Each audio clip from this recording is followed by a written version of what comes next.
Սահմանադրական հանրաքվեի օրինակով չեք անցկացնի նախաձեռնությունն այժմ էլ մտադիր է ընտրական նոր օրենսգրքի մշակման շուրջ միասնական ճակատ ձևավորել։ Շարժման անդամ Դավիթ Հովհաննիսյանի պնդմամբ քաղաքասարակության պահանջները բազմազան են, առանցքայինների շուրջ սակայն շատերն են համակարծիք՝ քվեարկած անձանց ցուցակների հրապարակում, տեղամասերից ուղիղ հեռարձակում ու մատների թանաքոտման մեխանիզմի ներդրում։ Մենք պատրաստվում ենք կազմակերպել համաժողով, որտեղ կֆիքսվի դա,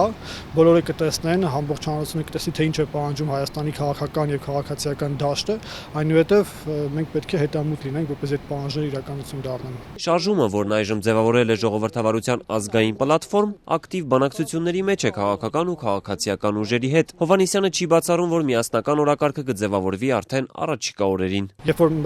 դաշտը ինքը կուսակցությունները հասարակական կազմակերպությունները միասին հռչակին այդ նպատակները, նրանք նաեւ պարտավորություն պետք է վերցնեն իրենց վրա, միասին պայքարելու թե խորհրդարանում, թե խորհրդանից դուրս, որպեսզի այդ կետերը իրականություն դառնան եւ ակնհայտ է, որ ինչքան էլ այդ պահանջները հիմնավոր կամ անհիմն լինեն, մեկ բան է մեկ կուսակցության, մեկ կազմակերպության կողմից պահանջի ներկայացումը, մեկ այլ բան է ամբողջ դաշտի բոլոր ընդդիմադիր ֆրակցիաների, հասարակական ամենահայտնի կազմակերպությունների կողմից միասին ներկայացումը։ Առաջարկությունների փաթեթը հստակեցնելուց հետո պլատֆորմը այն կներկայացնի ազգային ժողովի դատին։ Հովհաննիսյանը լիահույս է, որ որոշ պահանջներ կընդունվեն, ասում է, միջազգային ճնշումն է ավելացել։ Միջազգային հանրությունը բառացի հայտարարել է, որ ընտրական օրենսգիրքը եւ 2017-ի ընտրությունները Հայաստանի համար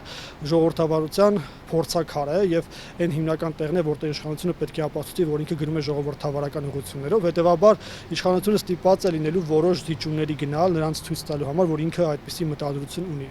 եւ պետք է այդ հնարավորությունը օգտագործել։ Թրանսփարենսի հակակոռուպցիոն կենտրոնը նույնպես մտադիր է առաջարկությունների փաթեթն ուղղել իշխանություններին։ Կառույցի անդամ Արմեն Գրիգորյանը մատնացույց է անում օրենսգիրքն ու պնդում՝ կուլիսներում մշակված նախագիծը չի արտացոլում հասարակության պահանջները։ Transparency International պատրաստ է բոլոր քննարկումների մասնակցել եւ ներկայացնել իր առաջարկը, բայց մինչեւ այդ ամբողջ գործընթացը կազմակերպելը, ամենատարական,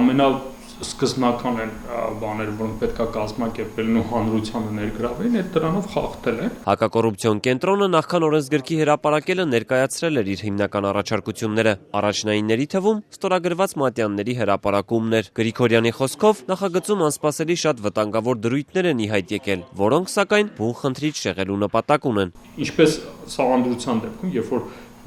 այդ ժամանակ էլ, այսպես ասած, մահռազմատիկ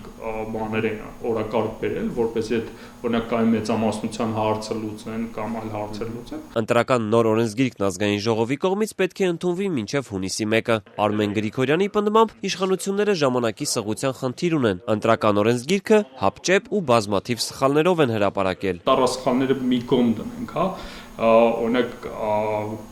գրած էր օրենսգրքում, որ վստահված անձը, եթե ինչ-որ սխալ կատարի, դիտորդին հեռացնելու է։ Այսինքն մենք հասկանանք, որ copy-paste են արել այդպիսի բան, բայց նաև իրենց վերաբերմունքը դիտորդների նկատմամբ, որովհետև հանրաքվեի ժամանակ դիտորդներ մեծ խնդիրներ են ստեղծել, դից համար մեր իրավիճակը ստեղծել, որ կարող են վստահված անձի արարքի համար դիտորդին հեռացնել։ Ի տարբերություն քաղաքասարակության ու ընդդիմության, իշխող հանրապետականները նախագիծն առաջընթաց են համարում։ Նախորդ շաբաթ օրենսգրքի հրապարակումից հետո նախագահ Սերժ Սարգսյանի գլխավորությամբ տեղի ունեցած գործադիր մարմնի նիստի ավարտին կուսակցության խոսնակ Էդուարդ Շարմազանովը պնդեց, թե նախագիծն ավելի ժողովրդավար Հայաստան ունենալու հիմքեր է ստեղծում։ Ազգային ժողովի փոխնախագահը միառժամանակ վստահեցրեց, որ օրենսգրքի մշակմանը շահագրգիռ կողմերի մասնակցությունը դեռ կապահովվի։ Քաղաքական իշխանությունի քաղաքական կամք, որպեսզի լսի թե ընդդիմության չափավոր, ասիկան իրատեսական առաջարկն եւ թե նաեւ քաղաքացիական հասարակության